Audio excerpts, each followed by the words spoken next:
तो जिसमें कार्बन है वो हर कोई ऑर्गेनिक हो जाएगा, कोई जरूरी नहीं। कुछ एक्सेप्शन ये है कि कुछ कंपाउंड ऐसे भी हैं जिसमें कार्बन है फिर भी ऑर्गेनिक केमिस्ट्री नहीं है वो, क्योंकि उसमें ऑर्गेनिक केमिस्ट्री वाला प्रॉपर्टीज नहीं। एक्सेप्शन ये है कार्बोनेट CO3 और बाइकार्बोनेट कंपाउंड। बाइ किसको बोलते हैं? हाइड्रोजन को, HCO3। ये दो कंपाउंड है कार्बोनेट और बाइकार्बोनेट, इसमें कार्बन मौजूद है फिर भी ऑर्गेनिक केमिस्ट्री में नहीं आता। क्या हो गया ये? एक्सेप्शन यानी अपवाद यानी रूल के खिलाफ। तो कहीं भी देख लेगा कार्बन है तो क्या बोल देगा? कुछ ऐसे भी कंपाउंड है जिसमें कार्बन है फिर भी ऑर्गेनिक, ऐसे कंपाउंड कौन है? Carbonate and. अब ऐसा एग्जांपल दीजिए जिसमें ये हो। सोडियम कार्बोनेट का नाम सुना? Passing soda. और एक सोडियम बाइकार्बोनेट का बेकिंग सोडा। ये सब वो कंपाउंड है जिसमें कार्बन है फिर भी वो ऑर्गेनिक केमिस्ट्री में नहीं आएगा। एक्सेप्शन है, रूल के खिलाफ है। उसके बाद दुनिया का सबसे पहला ऑर्गेनिक कंपाउंड जो आर्टिफिशियल था, जिसे मनुष्य लैब में बनाया, मैन मेड, आर्टिफिशियल या सिंथेटिक, जो कहना है सब एक ही है। मैन मेड भी बोल सकते हैं, सिंथेटिक भी बोल सकते हैं, आर्टिफिशियल भी बोल सकते हैं। तो सबसे पहला आर्टिफिशियल ऑर्गेनिक कंपाउंड, पहले जान लो नेचुरल और आर्टिफिशियल में क्या अंतर होता है। जो चीज़ हमें प्लांट या एनिमल से प्राप्त होता है वो नेचुरल होता है, और जिसे मनुष्य प्रयोगशाला में बनाता है, लैब में बनाता है, वो क्या होता है? आर्टिफिशियल। नेचुरल का मतलब या तो पौधा से प्राप्त हुआ है या तो जंतु से प्राप्त हुआ है, और बाकी दुनिया का हर चीज़ जो या तो पौधा या जंतु से प्राप्त नहीं हो रहा है, क्या है? आर्टिफिशियल है। उसे कहीं ना कहीं मनुष्य लैब में बनाया। सबसे पहला आर्टिफिशियल ऑर्गेनिक कंपाउंड यूरिया है, और यूरिया का सूत्र होता है NH2 सिंगल बॉन्ड CONH2। इसका IUPAC नाम भी लिख सकता है, वो आगे चल के सिखाएंगे। यूरिया का खोज किए थे बोहलर।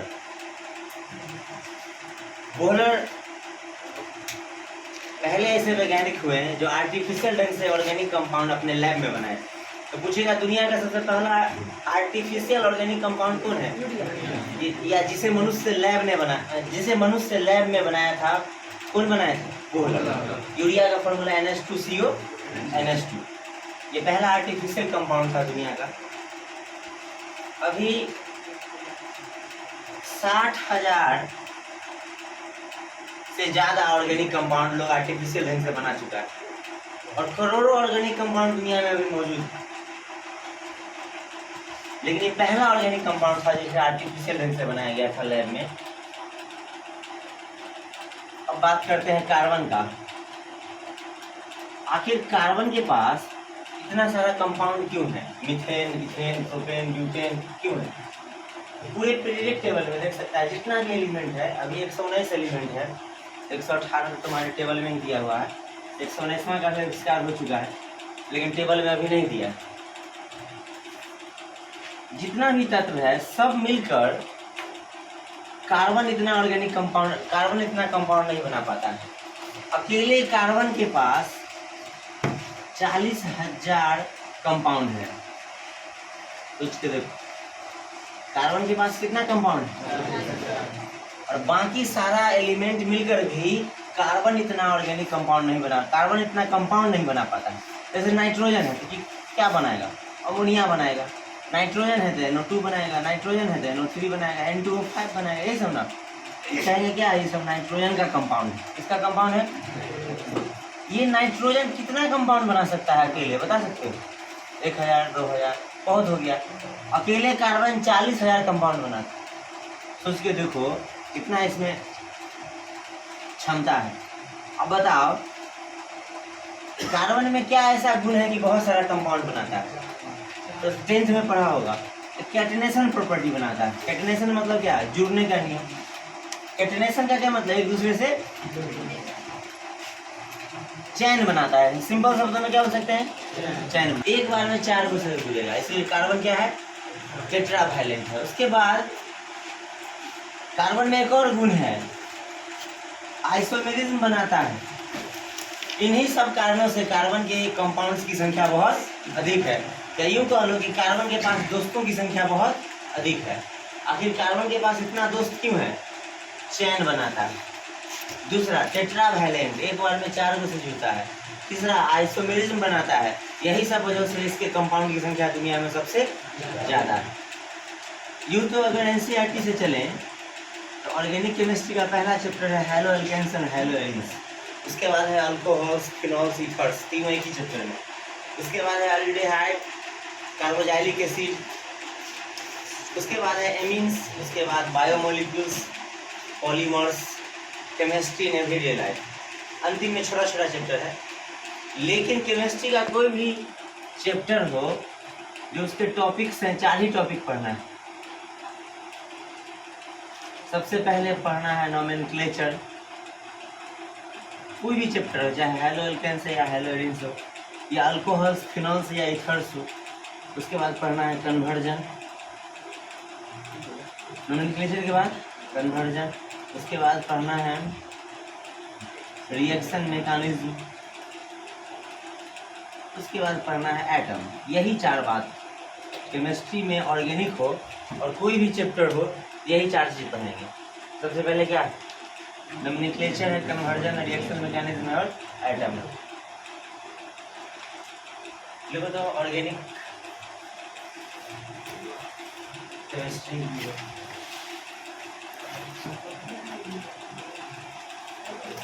The study of carbon and its compound is called organic.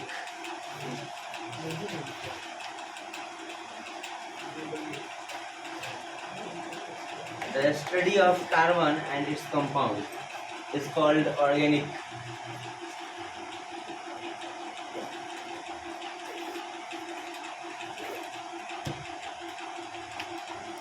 देखो, कार्बन और उसके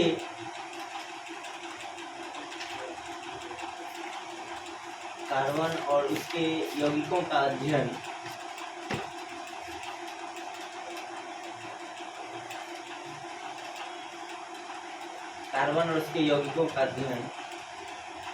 ऑर्गेनिक केमिस्ट्री कहलाता है।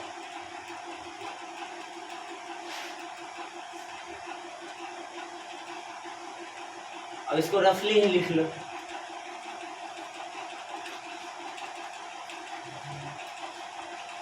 ऑर्गेनिक मतलब क्या? ऑर्गेनिक प्लस बायोकेमिस्ट्री दोनों आ जाता है। बायोकेमिस्ट्री का वह ब्रांच है जिसमें बायोलॉजी का टॉपिक आएगा। जैसे डीएनए, आरएनए सुना है, ये बायोलॉजी का टॉपिक भी इसमें आ जाएगा। डीएनए का डबल हेलिक्स स्ट्रक्चर जो वाटसन और क्रिक किए थे, द्विकुंडली संरचना पढ़ा होगा, रिबन की तरफ का फिगर नहीं। इसमें 4 तरह के बेस पाए जाते हैं, एडेनिन, गुआनिन, थाइमिन और साइटोसिन। डीएनए में एडेनिन, गुआनिन, थाइमिन और साइटोसिन, और आरएनए में थाइमिन की जगह पे क्या होता है? यूरासिल होता है। इतने का फर्क, ये सब बॉन्ड इसमें पढ़ना है। डीएनए के स्ट्रक्चर में जो एडेनिन होता है, थाइमिन होता है, साइटोसिन होता है, सबका स्ट्रक्चर बताएंगे। सल्फेट आयन क्या होता है, कार्बोनेट आयन क्या होता है, सब इसमें पढ़ना है। नाम ही है बायोकेमिस्ट्री। तो यूँ तो केमिस्ट्री का 10 से भी ज़्यादा ब्रांच है, लेकिन तुमको 12 में 4 ही ब्रांच पढ़ना है। पहला है फिजिकल, इनऑर्गेनिक, ऑर्गेनिक, बायोकेमिस्ट्री। ये 4 तो तुम्हारे बुक में है, लेकिन केमिस्ट्री का इतना ही ब्रांच है नहीं। इसके अलावा इंडस्ट्रियल केमिस्ट्री, फर्टिलाइजर केमिस्ट्री, बहुत सारा केमिस्ट्री है मार्केट में, लेकिन तुम्हें 4 ही ब्रांच पढ़ना है। केमिस्ट्री का वर्तमान समय में 10 से भी ज़्यादा ब्रांच है, लेकिन तुम्हें सिर्फ 4 ब्रांच पढ़ना है।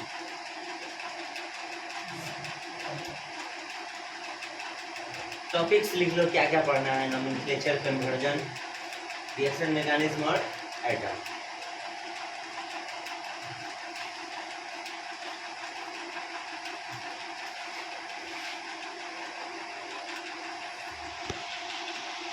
मंस का नाम है, दूसरा अक्षर क्या होता है? स्पीसीज का नाम। तो नोमेनक्लेचर में सबसे पहले एकदम 0 लेवल से बताया जाएगा काउंटिंग ऑफ कार्बन। बोलो, काउंटिंग ऑफ कार्बन। बचपन में जो काउंटिंग सीखा था वो नहीं, ये कार्बन का काउंटिंग है।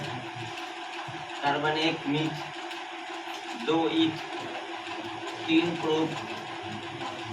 इसी तरह ब्यूट का एक्चुअल स्पेलिंग BUT होता है, लेकिन जब इसमें AN या EN या YN लगाएंगे तो क्या हो जाएगा, हट जाएगा। डबल वोवेल एक साथ नहीं रहता है, ये IUPAC वालों का रूल है।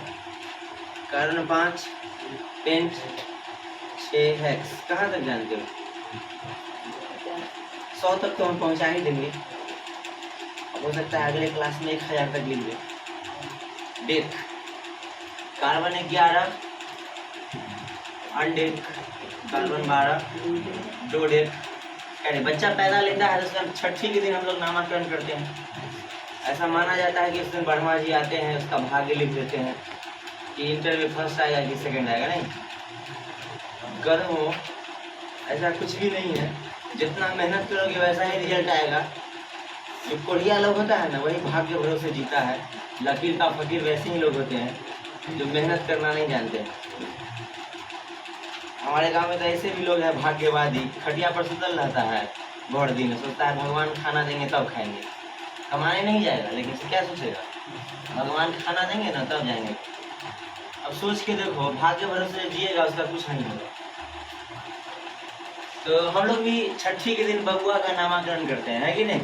जैसे मंगलवार को जन्म लिया था मंगला, बुधवार को जन्म लिया था बुधना, रविया सोमना, यही है ना रे। पुराने जमाने के लोग ऐसे नाम रखते थे। तेजी में लिख देना, पुराने जमाने का नाम बड़ा है। हर कोना पर एक कार्बन है।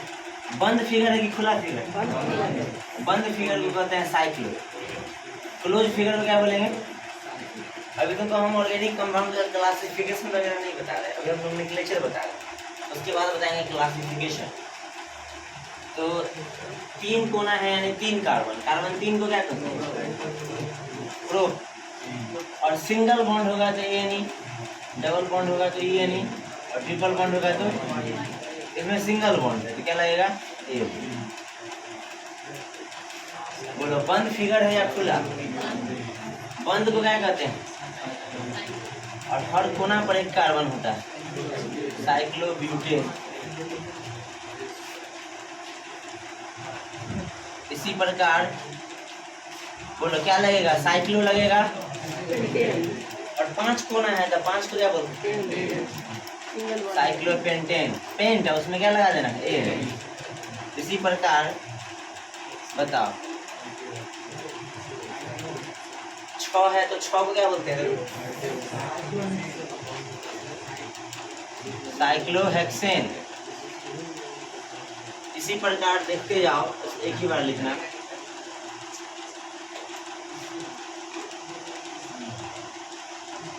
बताओ क्या कोना है, गिनो तो। अभी भी 6 है, 6 को क्या बोलते हैं? हेक्स। अच्छा, ये भी साइक्लोहेक्सेन है, लेकिन ये चेयर की तरह है तो क्या हो जाएगा? Chair formula. इसी प्रकार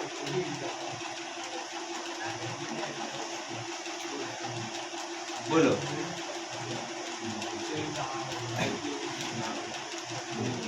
ये भी साइक्लोहेक्सेन है, ठीक से देखो तो 6 ही कार्बन है, लेकिन ये नाव की तरह है, इसको बोलेंगे बोट फार्मूला। चलो देखते हैं आप, 6 कार्बन है तो हेक्स। इसी तरह नेक्स्ट क्या हुआ? बताओ क्या कार्बन बता सकते हो कोई? क्या बोलेंगे इसको? Cyclo heptane. इतना समझ में आ गया कि बंद फिगर में क्या लगेगा? साइक्लो। नोट करो इतना। देखो, इसमें बंद फिगर थोड़ी ना है कि साइक्लो लगेगा। इसी प्रकार बताना क्या होगा, बोलो। 1 2 3 बंद फिगर है कि खुला है? तो साइक्लो नहीं लगेगा, बंद में ही साइक्लो लगता है। ओपन चेन में साइक्लो। बोलो क्या कार्बन है? क्या हो गया? ये पेंटेन। ठीक है, इसी प्रकार बताओ क्या है? बोलो। 1 2 3 4 5, ये भी पेंटेन हो गया। ठीक है, बताना। बोलो, नहीं तो रुकवे नहीं करें। क्या बोलो? 1 2 3 4 5 6 7 8 9 9। अच्छा साइक्लो क्यों नहीं लगेगा बोलो? ओपन चेन है, कैसा चेन है? और ये सब कैसा है? क्लोज। क्लोज में साइक्लो लगाते हैं, ओपन में नहीं। ठीक है बोलो, बोलो नहीं तो नहीं रुकेंगे, बोलो जल्दी।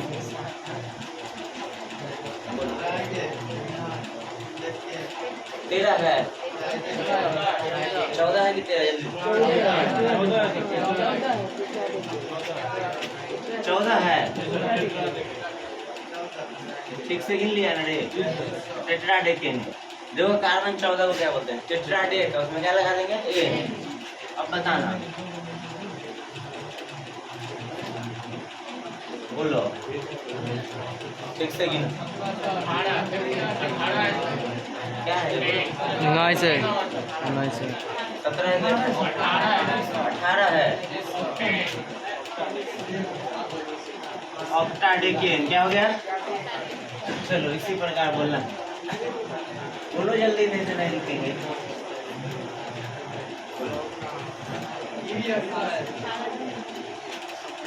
अब बोलो, बोलो आई कॉस एन क्या लग गया?